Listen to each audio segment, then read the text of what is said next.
Trodd hydref gael y coed yn garbed dan fy nrhoed, a dail yr ardd yn garthen hardd. Rhaid cysgu ffrindiau bach. Oh, helo! Rwy'n i heb eich gweld chi fyna. Na sypreis fach neis. Wedi dod draw i dîm am gi etwen am bach o hwyl ysbri fe. Bobl bach, o'n i lower yn rif i si yn paratoi popeth ar gyfer y siatni a fale yma.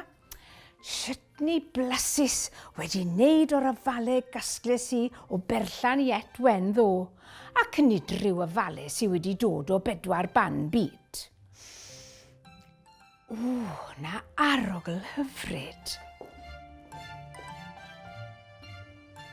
Chi'n hoffi arogl perlysiau ffres hefyd? Lilwen a dilwen yr ieir feddyliodd am y syniad o dyfu perlysiau mewn plisgyn wy. Dyna syniad da.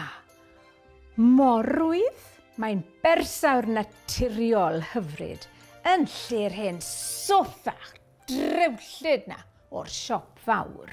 Ie, yr hen stwff na sy'n niweidio'r amgylchedd, ycha fi, dim i mi. A byddai'n defnyddio perlysiau gwcan hefyd, tipyn bach o bersli mewn cawl ac ati, wedi wneud o lysiau ffres o'r ardd wrth gwrs.